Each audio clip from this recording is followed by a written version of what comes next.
Snow drifted down in thick, glittering flakes as Christmas lights shimmered across the small town square. Families laughed, couples walked hand in hand, and children made snow angels under the warm glow of the street lamps.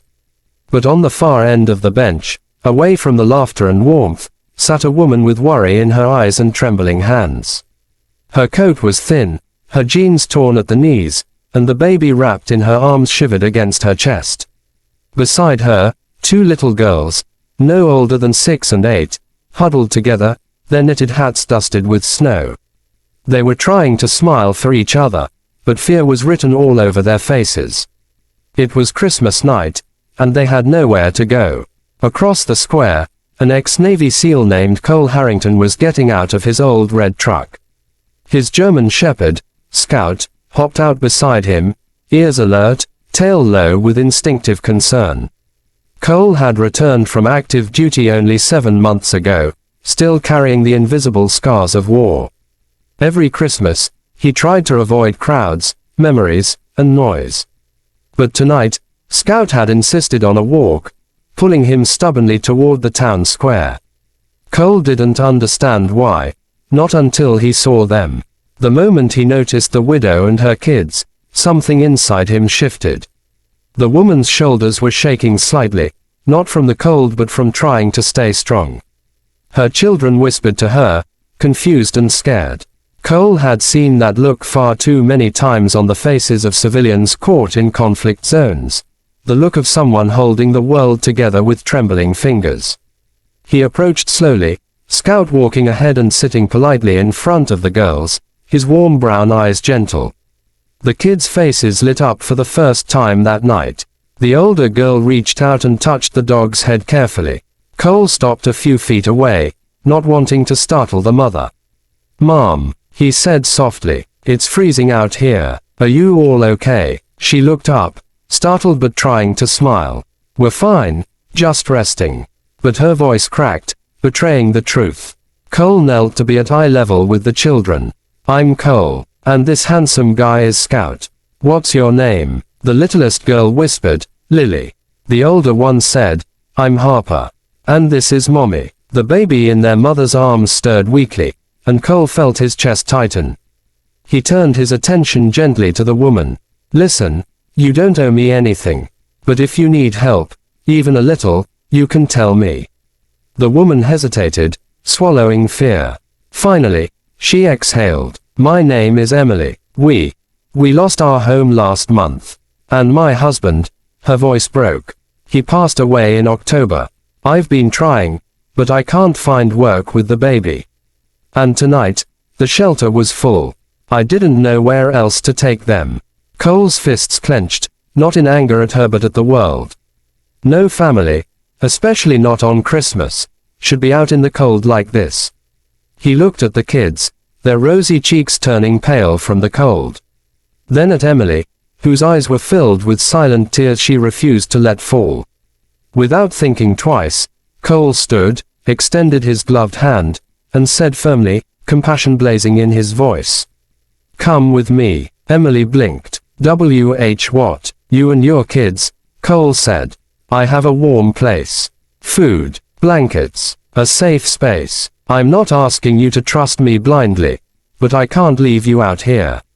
Not tonight, not ever." Scout barked once, as if in agreement. Emily looked at her daughters, their hope shining like fragile lanterns in the night. Her heart trembled. She didn't know Cole, but something about him, the steadiness in his eyes, the quiet strength in his voice, felt safe. Felt real. Felt like the first bit of protection she'd been offered in months. Finally, with a breath that seemed to shake off months of fear, she placed her hand in his. And for the first time that Christmas night, she didn't feel alone. Cole opened the truck door and helped the girls climb in, wrapping blankets around them while Scout kept them entertained with soft nudges and tail wags. Emily hesitated before getting in, clutching her baby tightly. Cole noticed her fear and spoke softly, "You're safe. I promise." As he drove, the heater blasting warm air, the girls slowly drifted into the peace they'd been denied for so long. Emily watched them with relief, her eyes glassy with exhaustion. "Why are you helping us?" she whispered. Cole kept his eyes on the road. "Because no one should suffer alone. And because someone once helped my family when we needed it most." He didn't elaborate, but the pain behind his words spoke volumes. When they reached his cabin, warm, decorated, and smelling faintly of cinnamon, Emily froze.